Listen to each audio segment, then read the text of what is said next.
2 is the vascular part of the cardiovascular system.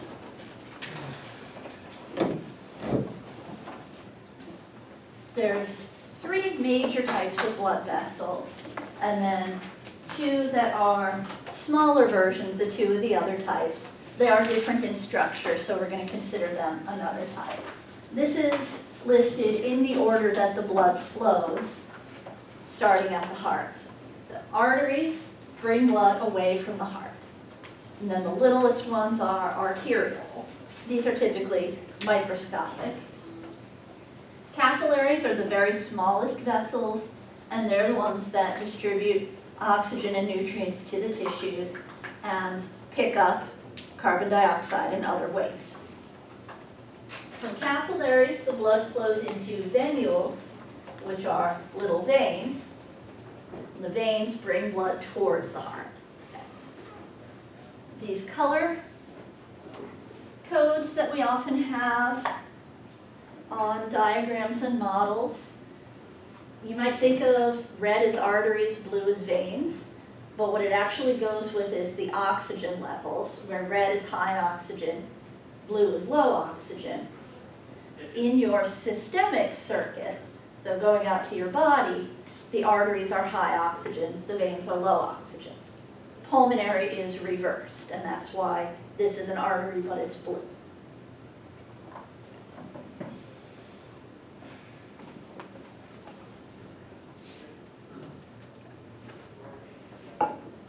The wall of a blood vessel is layered. From inside to out, the 3 layers are the tunica interna, sometimes called tunica intima, then the tunica media, and then outer is the tunica externa.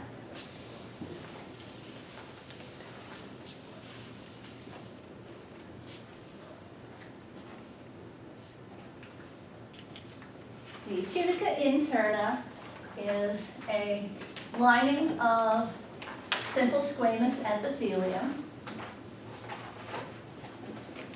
So 1 layer of flat cells. That makes a nice smooth surface so the blood doesn't get caught on anything as it goes through. Because it's on an inner surface, it's often called endothelium. And then it has some loose connective tissue associated with it. Basically a basement membrane. Like all our epithelia have to connect them to the nutrients beneath. And that's your tunica interna.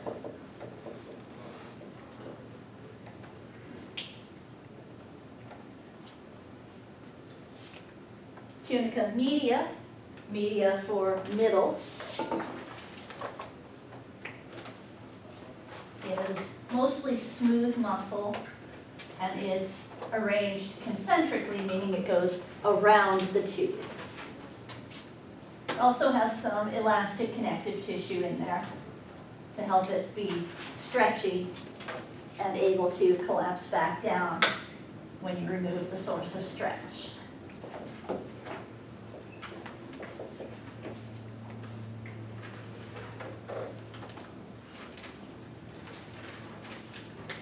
The smooth muscle has an important function,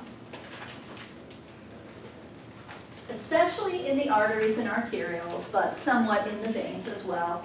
The autonomic nervous system controls this muscle and can tell it to contract, which would shrink or constrict the size of the vessel, or to dilate, which would enlarge the vessel.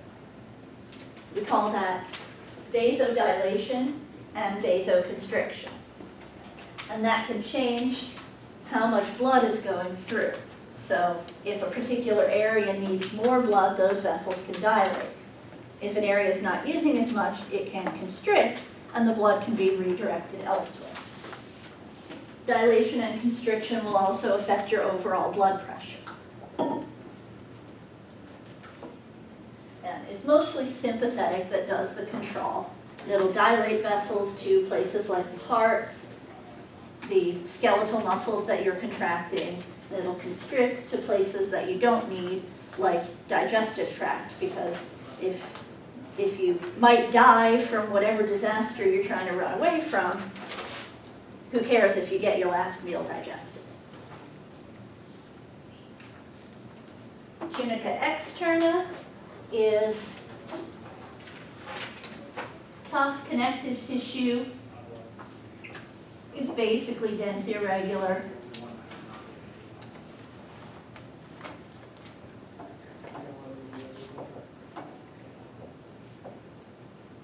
Now, it's there to protect the vessel from puncture, and it also weaves into other connective tissues around it to hold the vessel in place.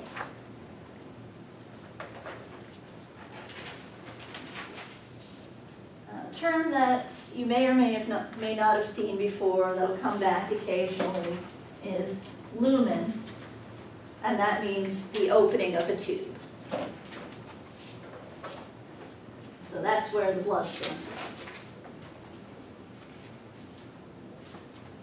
Now, the reason I don't have illustrations of these layers yet is they're going to be different depending on which vessel they're in. Arteries have a much thicker tunica media. Tunica externa is usually also a little thicker. This is where your blood is going out to all your tissues. It's more dangerous to lose it from the arteries, plus the pressure means it'll come out faster. So you need more protection on them. Because of those thicker walls, when you slice through an artery, it's more likely to stay round, where a vein will squish up, and even in the body, veins often aren't expanded to their full size.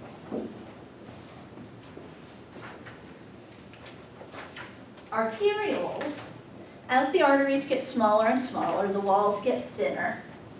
When you get down to the arterioles, you completely lose the tunica externa, and the tunica media, instead of forming a complete sheet, will just have scattered smooth muscle cells wrapped around. So these are the microscopic arteries that branch out to deliver blood to capillaries. Questions on arteries and arterioles?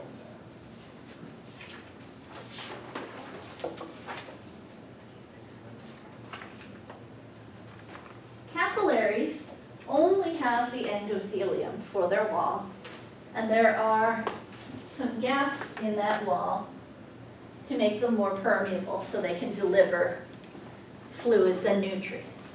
Oxygen can just diffuse straight through the walls, but other substances like hormones to control the cells, glucose and so on, need some room to get through.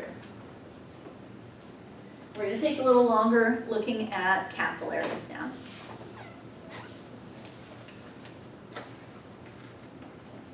How permeable a capillary is, everybody remember the term permeable? How much stuff can go through it? Okay.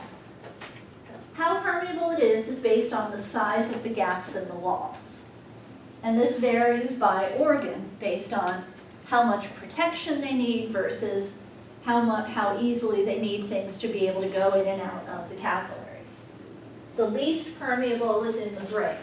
That's our blood-brain barrier controlled by the astrocytes. Then most tissues have a low level of permeability, enough to get them the nutrients they need. Organs that need to put a lot into the blood or take a lot from the blood are going to be more permeable. We see this in the endocrine glands. It lets the hormones get into the blood more easily. The small intestine for absorbing your nutrients. The kidneys for removing fluids to process it and get the wastes out of your body. Then the most permeable capillaries are in organs where actual cells need to cross the wall. The liver and spleen, because they're going to break down the old red blood cells, and the bone marrow, because they're producing the new cells that need to get in.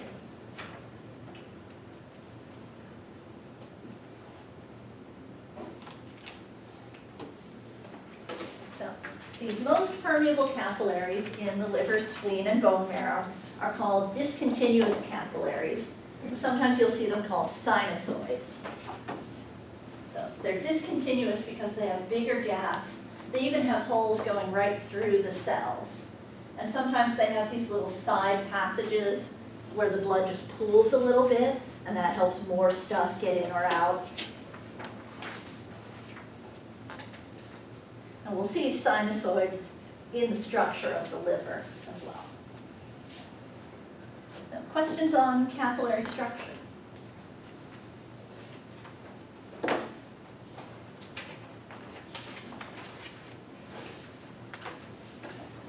Capillaries are arranged in networks called capillary beds. It often looks something like a little subdivision where there's all these little side streets and it's irregular, and you've got large streets for getting in and out. And you'll have multiple capillaries branch off of an arteriole, and then they interconnect with each other, and then multiples go into a venule on the other end. And within here is where they're exchanging substances with the tissues.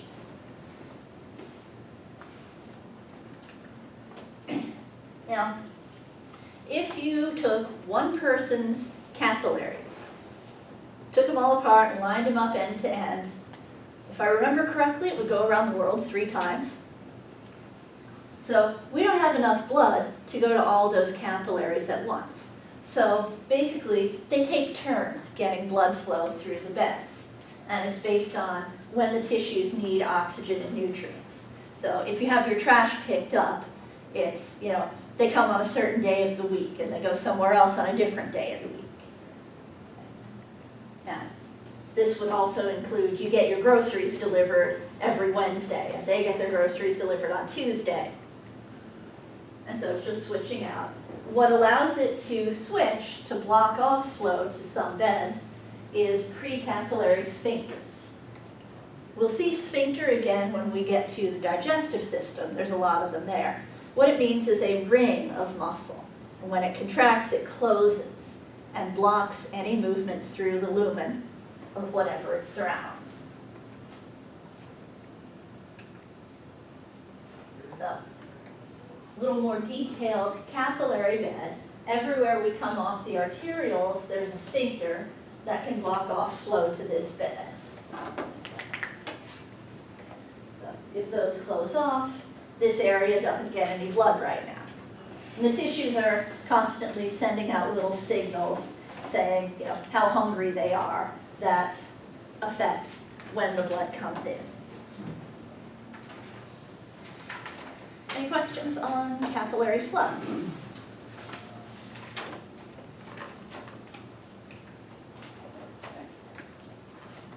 Nutrient exchange in the capillaries has 3 major methods for things to get in and out of the vessels: diffusion, filtration, and osmosis. So, diffusion is for things that can just go straight through the walls. So gases and anything lipid soluble like steroid hormones. These are the same things that can't be stopped by the blood-brain barrier because cell membranes can't stop them. They just fuse right through. Filtration is water and small solutes exiting through those gaps in the capillary walls. And then osmosis pulls water in because of the albumin keeping a certain concentration to the plasma. Filtration and absorption are going to be controlled by opposing pressures. You have hydrostatic and colloid osmotic pressures that we'll talk about coming up. Diffusion is just based on concentration gradient. So most of the time, you have your blood coming in. Here's an arteriole and a capillary bed condensed into just one thing. So what you usually have, here's the venule, is the tissues are producing carbon dioxide, their concentration is higher, so it goes into the blood. They're using the oxygen, so the fresh oxygen coming in is just going to diffuse out. But for other substances, you need the pressure to control the movement.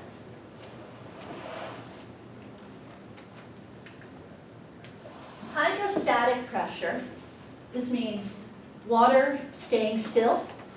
This is when the water is pushing against the walls because it's there in the vessel exerting force. That pressure in your blood vessels starts at the heart as the blood gets pumped in.